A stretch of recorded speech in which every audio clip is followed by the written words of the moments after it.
Cold showers, meditation, waking up at 4 a.m., these things won't change your life. They're trends. Accessories. They belong to people who have already made it. Those mimicking them think these habits will somehow transfer the success itself. But what is success in the first place? You see it everywhere. Billionaires waking up at 4 a.m., entrepreneurs taking ice baths, influencers preaching about the power of stillness. And you think, maybe that's the secret. Maybe if I do exactly what they do, I'll get what they have. But that's not how it works. Waking up at 4 a.m. won't make you a millionaire. Sleeping only 4 hours won't turn you into a genius. Because the truth is, most of the people promoting these habits either adopted them after they succeeded, when they already had the freedom to shape their lifestyle however they wanted, or they were simply the tiny exception that thrived under those conditions, not because someone else told them to do so, but rather because they did it and it worked for them. But for most people, cold showers and sleep deprivation, it's just suffering for the sake of suffering and hoping for 1 billion life. Yeah, you might feel good after a cold shower or a meditation session. Not because they actually transformed you, but because you wanted to feel that way. It's all in your mind. You've been told these things work, so you expect them to work. It's a self-fulfilling prophecy. If someone told you that ultra-successful people sit in a 100-degree room for 2 hours in the middle of summer to detox their bodies, minds, and souls, you'd probably try it. You'd endure the heat, feel like you're dying, and when it's over, you'd convince yourself that you feel amazing, because that's what they said would happen. Now let's talk about meditation. You probably have felt lighter, calmer, and more at peace just sitting on a bus, head against the window, headphones on, listening to soft music, than you ever did meditating all morning. Those moments are real. They happen when they happen. They don't follow a script. They don't need a name, nor a lavender essential oil and meditation protocols.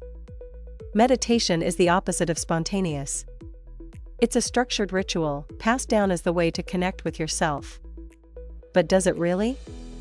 Or are you just doing it because someone else said it's the best thing for you? And please, if one day, resting your head against a bus window with music in your ears becomes the new meditation, don't do it anymore.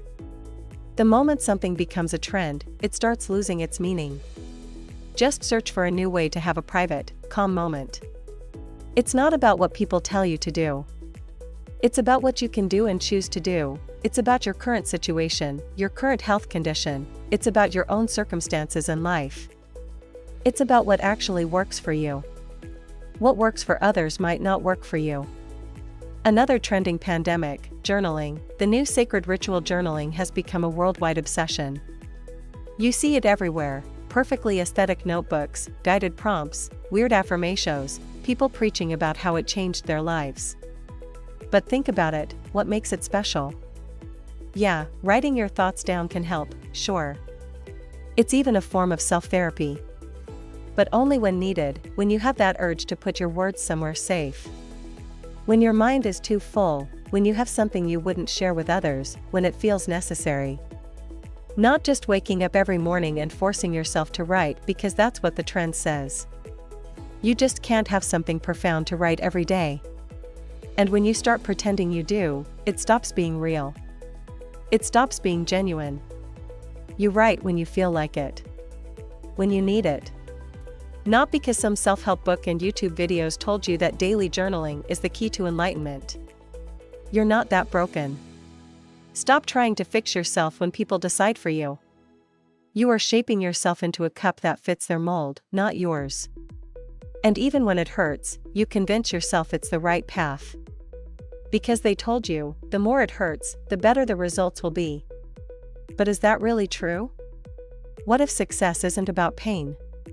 What if it's about clarity, about understanding yourself, about your own circumstances and life, knowing what truly moves you, and following a path that fits your strengths? Instead of blindly adopting others' habits that are themselves adapting others' habits, ask yourself, why am I doing this? Is it actually helping me? Or am I just following a script that someone else wrote? Because if you don't know the difference, then you're not on the path to success. You're just on the path to becoming someone else's idea of it.